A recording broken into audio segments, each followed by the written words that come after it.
Chris Godinez, licensed professional counselor, also the host of We Need to Talk on every Sunday at noon Pacific time and Arizona time, and then 3 p.m. Eastern time. This video is for educational and informational purposes only. The views and opinions stated herein are mine alone. They do not represent the ACA, the APA, or any other therapist for that matter. Boom, shakalaka, done. I would like to thank my sponsor, which is BetterHelp, BetterHelp.com/Chris Godinez. I will put that down in the description. They are an online counseling company, and they can help you get a counselor online in your state. They are licensed. They are all master's level or PhD level. They are licensed in their state. So if you're in a rural area, you don't like your therapist, you want to find somebody better, new, different, then you get onto BetterHelp.com/Chris Godinez, fill out a questionnaire. They will find somebody in your state.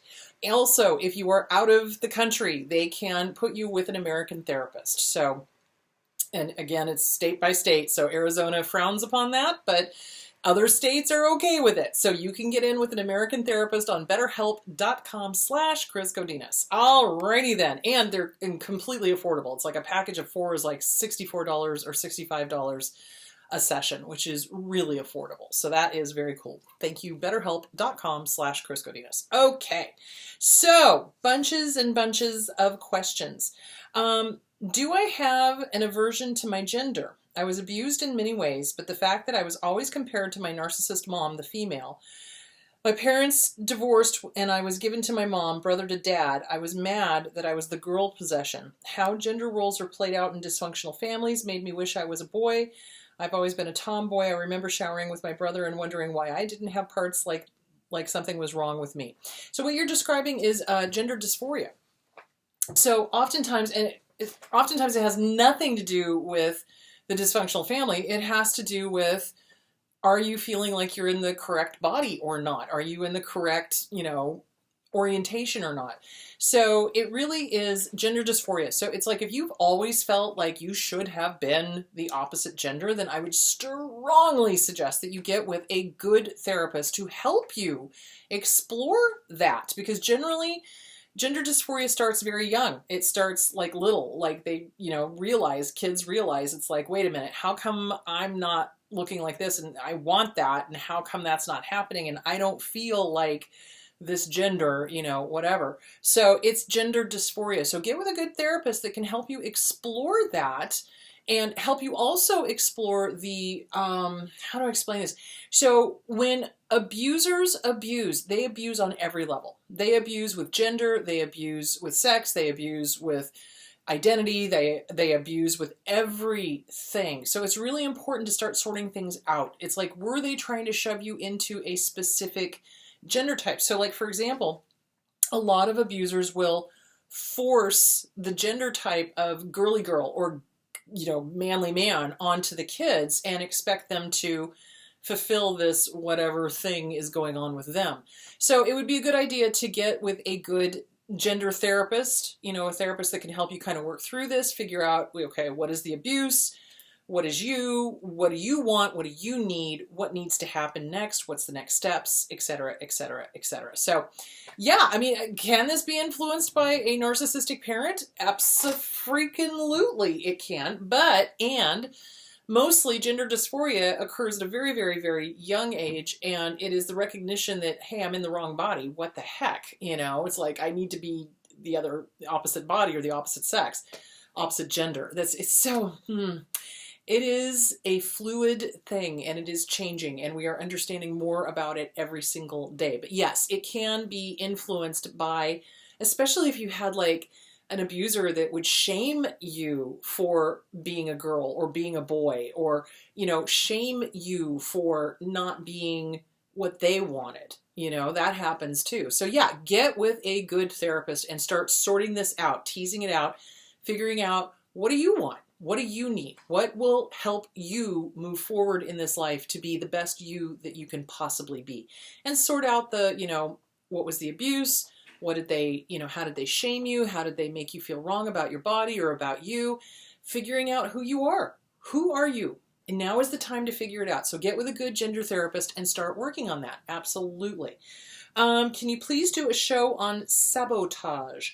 Yes, I can. I can do a show on self-sabotage and how they sabotage us. So, but give me a few weeks because I've got a few things in the pipeline. So, um, okay. How does being mom's mini husband affect a person, especially later on in life after mom is dead? Do men that this happened to need to triangulate more with women? So, when someone is forced into an ugly role. So in dysfunctional families, you have, golden child, middle ignored child, comedian, youngest child, the baby, usually, and roles like that kind of thing. In really dysfunctional families, you've got second mom, second dad, right? So they're raising the younger kids. In extremely dysfunctional families, you've got incest, emotional incest going on. So second spouse, second wife, second husband, kind of taking over the role of spouse from the parent that is abdicating it. So it can really mess up a person if they do not get this handled, because they will have all kinds of mommy and daddy issues. You betcha. So, and a lot of it's unconscious because, obviously the abuser forces us into these roles. We're not really aware that this isn't normal until later, usually. And if they don't work on it, if they've never gone to therapy to deal with the fact that, hey, there was emotional incest going on. Hey, mom and dad were, dad forced me to be the second wife, or mom forced me to be the second husband, or, whatever. If that stuff is not handled, yes, it will play out in other relationships. Absolutely. So I hope that answered those questions. Okay, my ex demanded that I engage in a threesome, and I did it to please him.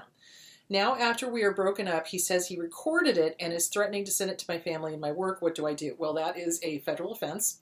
So that is the revenge porn law that is out there. So you contact the police and you turn over all the evidence that he's attempting to blackmail you, extort you, etc., etc., etc. So oftentimes what I see abusers do is they will encourage their person that they're dating to engage in things that they would not otherwise engage in. Threesomes, orgies, etc. They'll film it, and then they'll use that as, well, if you don't do what I want, I'll turn this over to your family, or I'll give it to your work, or I'll put it on the internet, or whatever. Well, that's illegal. That's called revenge porn, and it's a federal offense. So, and I think I've said this before, but I will say it again because it makes me happy that it's a federal offense. So you don't fall for it. You contact the police. You turn over all the evidence that they're trying to blackmail you, et cetera, and just handle it that way. And then you simply go to your HR and you say, look, I'm divorcing this person, and it's a high contest, high conflict thing. They're threatening to come and try to ruin me. So I just wanted to let you know that, that you might get a phone call from them. And it's none of their business why, who, how, where, what. You just let them know, hey, this person is doing that. And then what you do is you file a restraining order against them. You file a restraining order against them. Abso-freaking-lutely. And I talked about this on Sunday. Restraining orders are only a piece of paper. What makes them have teeth is that you call the police each and every single time that they violate it. So, and that would definitely be harassment. So, yeah. I'm terrified to go to court. Is it okay if I bring supportive family and friends? Yes. So courts are, it's a very weird environment. So ultra respectful, no hemming, no hawing, no hooting, no, it's like you can't cheer on your person. It's not like a baseball game, right? So when you bring people with you to court, make sure they understand, respect is key. Respect is key. And just because somebody says something that you don't like, the best thing to do is to write it down. So what I suggest is when you go into court, something that you're going to want to do, and maybe that your family is going to want to do as well, is take legal notepads with you and take notes, because you're going to want to go back over with your attorney, things. And the other thing of it is too, is that sometimes things happen in the middle of the court session. You can't just turn around and start talking to your lawyer. So what I like to do is I like to take notes and be like, okay, this is a lie. When he said this, that's not the truth. Here's the evidence supporting it, blah, blah, blah, blah, blah. Do you see where I'm going with that? And then you just, hi, read this. And then they do. And then usually Yeah, I got it. Okay. You know, so yeah, so have them take notes, and that will also dispel some of the nervousness, you know, that they may be feeling, and or if the opposing attorney does something just absolutely egregious, which they will do, you know, and you just want to be like, you lying sack of doo-doo, you know, you can't do that. So you just, you know, what a liar. OMG. You know, it's like you write it out so that you're, you know, you just keeping respectful and, you know, that whole thing. So yeah, you can bring people to support you, but just remember, they've got to show the court respect, because a lot of judges, like I said, are narcissists themselves, and they have this sense of, what is the word I am looking for? Decorum. You know, it's like the gravitas of the situation. So again, like a typical narcissist, they need to show that this is, you know, very, very deep, very heavy, and there should be respect here. And so, yeah, give it to them, fine, you know, because you're there to try to get your case won. That's what you want. All right.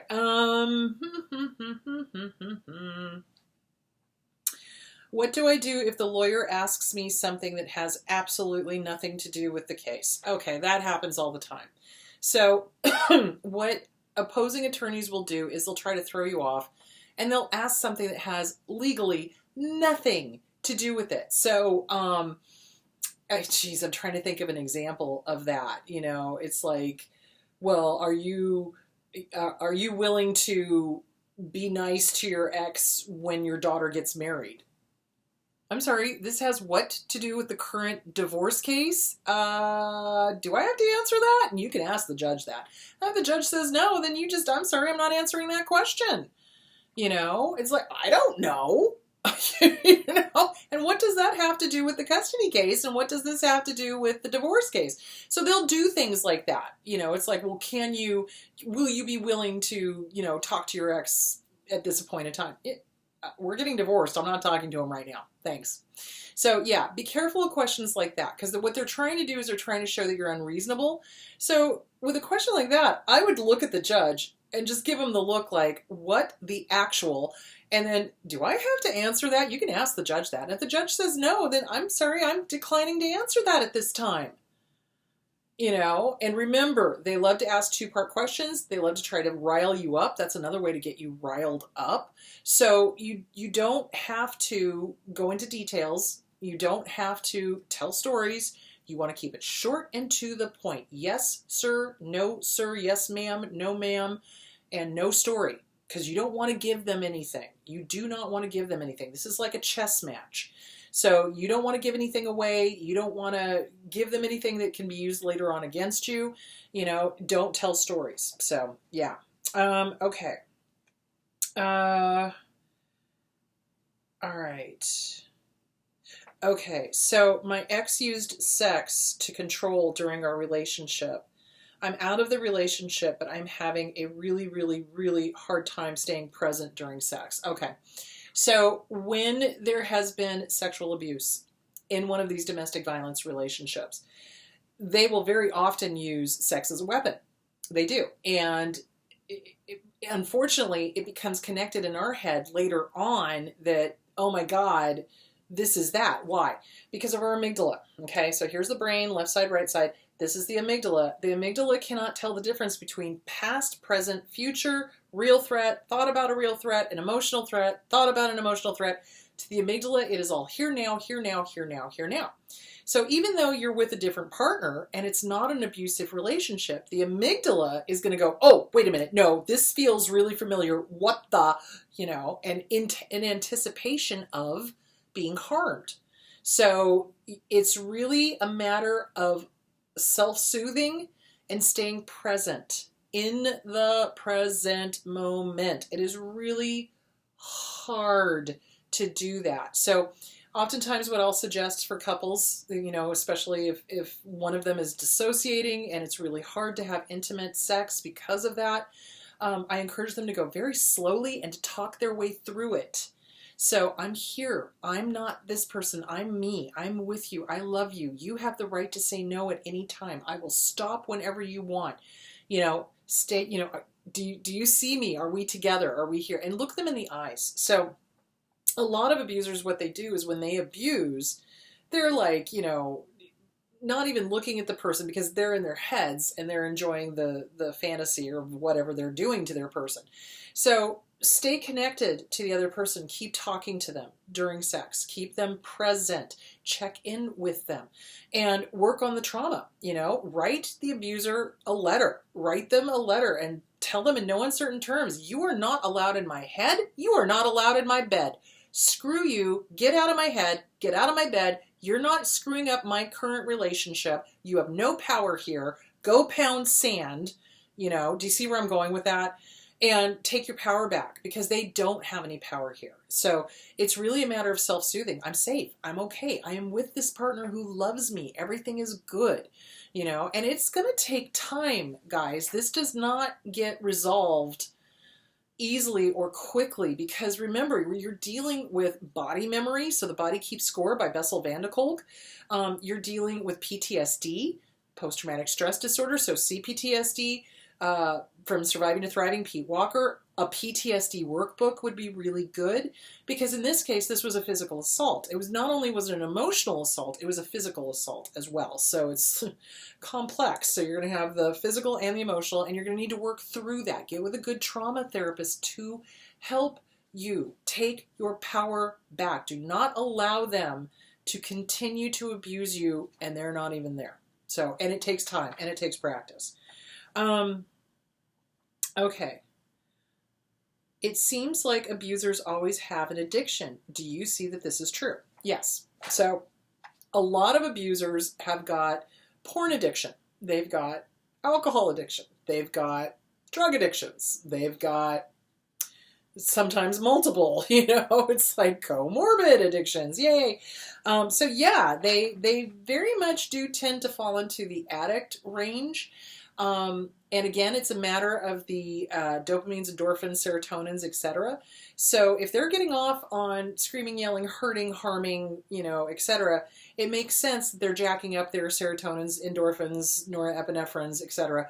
with something else when they can't use their favorite punching bag. So yeah, a lot of addicts or a lot of abusers are addicts, but not all addicts are abusers. I want to make that very clear. It's kind of like all prunes are plums, but not all plums are prunes. So it's the same thing. So yeah, a lot of them often have addictions to jack up their endorphins, dopamine, serotonin, norepinephrine, et cetera, et cetera, et cetera. When does malignancy start? Okay, so everything is on a spectrum. So down here you have traits of, down here you've got dark triad, oh my God, right? So malignancy really starts when they start enjoying it, when they are doing it on purpose, when it's not just, oh, this is a learned behavior, this is a flea. No, this is something that they are doing on purpose to harm another person, to hurt another person. This is to harm, to hurt, to, decimate another person. So that's when malignancy starts, is when it's on purpose, okay? And of course they'll tell you, oh, that, I was just kidding. That was an accident. I didn't mean it. Well, no. It's like if you've harmed somebody, you're mortified. And they tend not to be mortified. They tend to get very defensive when somebody wants an apology or somebody calls them out on the behavior. So yeah. So the malignancy starts when the harm is intentional. Yeah, absolutely. Are psych evals even worth asking for? Well, they can be good if you've got a good psych eval, but here's the thing. I had one person that I was using for psych evals, and in one case, this person did a great job. Really, nailed it, got it. It was like, oh yeah, this person is a psychopath. Thank you very much. Needs to never see the kids again. Good, great. Went through the courts, custody severed, everything's good. But then I had them do another case, and it was sloppy. And it looked like it was written by an intern and not really looked at by the doctor. And it went completely in the other direction. So, there's no guarantee. That's the thing.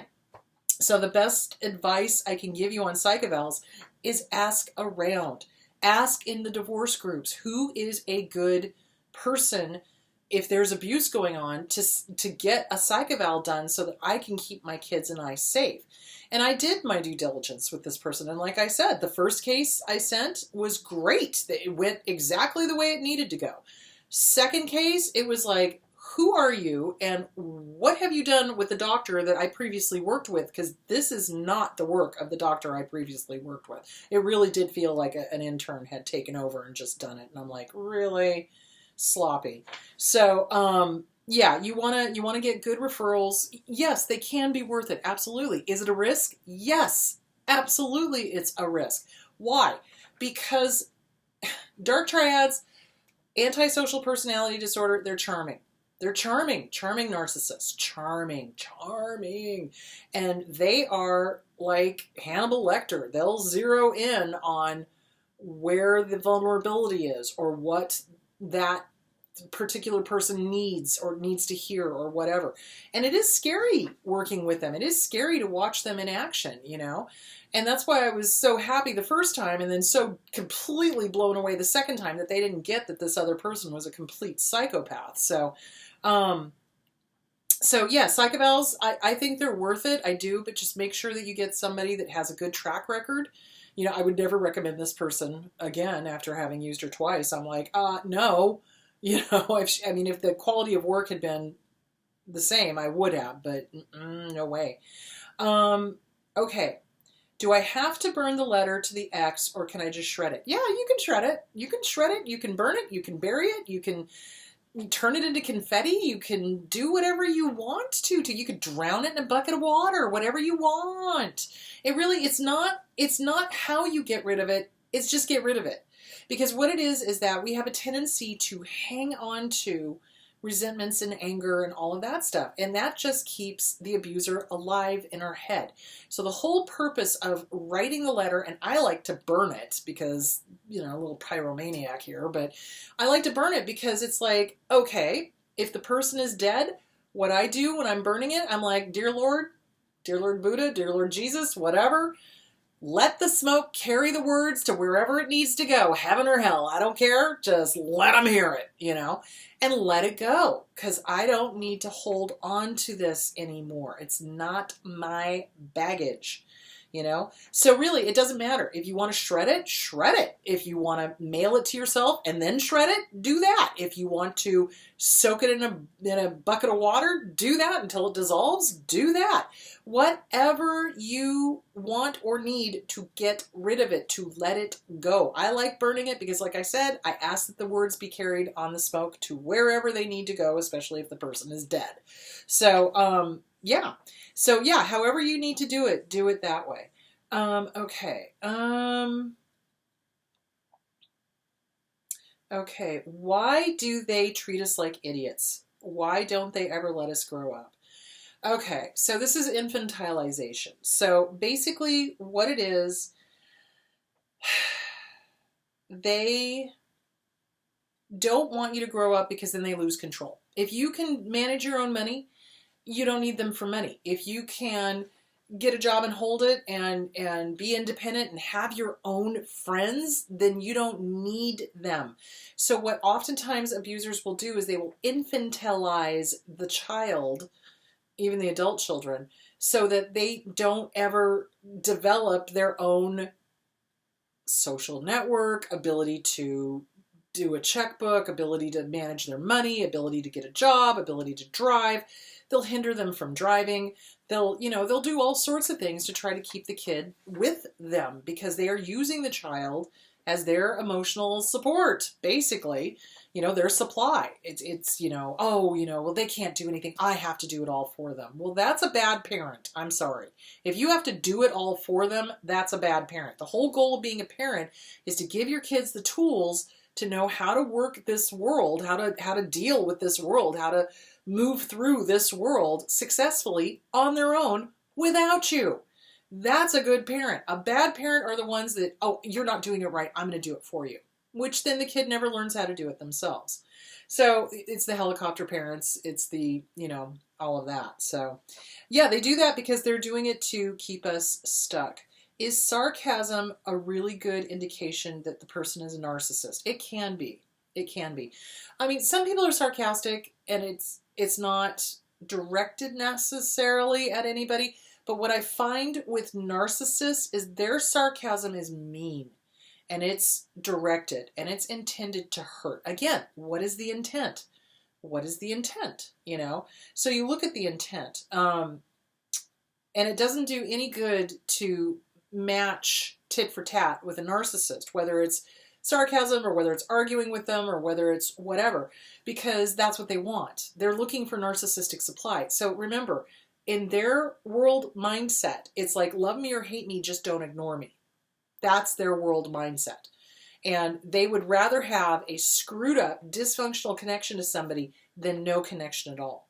So you don't ever want to do tit for tat for them. That's when they go, oh, goody, goody, you know, because now they're getting their narcissistic supply. And that is like cocaine to them. That's what they live for. So don't do tit for tat. Don't get down to their level. If somebody starts getting snarky and sarcastic with you, stop. That's not nice, and I don't like it. And if you continue, I will leave. And then leave. You're under no obligation to stay. Okay. All right. How do I deal with guilt? My family does this all the time, making everyone feel guilty for everything. I feel guilty for everybody in the world. Oh my Lord. Boy, can I relate to that one. So guilt is, fear, obligation, and guilt are used by manipulators, abusers to control. And it's a way to keep us fearful and obligated and people-pleasing, trying to get their approval. And the guilt is, it's your fault, it's your fault, it's your fault. You know, mea culpa, mea maxima culpa. Well, the reality of it is, no, it is not your fault. They are an adult, supposedly, and they've made choices that have led to people not wanting to be around them. So in my family, my dad used to tell us all the time that if we did not clean our plates, that there are starving children, and I think it was it in India or China? I can't remember. I think it might have been China. You know, different country every time. And it was our fault that they were starving if we didn't clean our plates. And then yet he would then turn around and tell us how fat we were. So it was a no-win situation. It was crazy. It was crazy making, and that was intentional on his part. So it was a way to keep us under his thumb and keep us not liking ourselves, and et cetera, et cetera, et cetera. So guilt is used by abusers to manipulate and control. And it's really important to identify, where is that guilt coming from? Who taught you to feel guilty? Who's trying to control you? Where did this guilt come from? That is not yours. Kids do not pop out of the womb feeling guilty and responsible for everybody in the world. But abusers train us to feel guilty and responsible for everybody in the world. So that's codependency.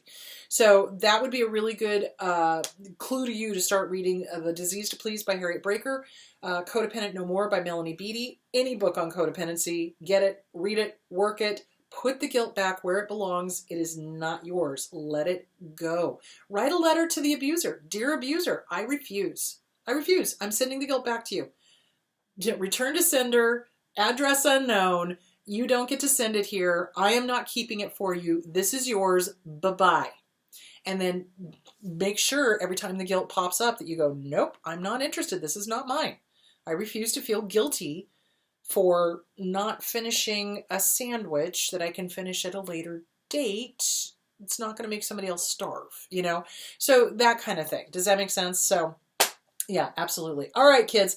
So next week on We Need to Talk, I want to talk about unexpected places that you are going to run into abusers and narcissists. So, you know, positions of power. So we're going to be talking more about the courts. We're going to be talking about the police. We're going to be talking about doctors, doctors' offices, nurses, etc. So what you can do to take your power back and what you can do to stand up for yourself in these situations, because it is shocking when you are, you know, in a medical facility and some arrogant nurse decides that they are going to take their anger out on you, which is I've had happen to clients, you know, or some, you know, some judge decides that they're going to be completely, you know, abusive and inappropriate or whatever. And you've got some recourses. So we're going to talk about how to file a complaint with the bar. We're going to talk about how to, you know, who to go to, what you can do, how to get vocal, how to get your power back, and do not allow fear to take over, because a lot of times people are like, oh, but this person is in a position of power and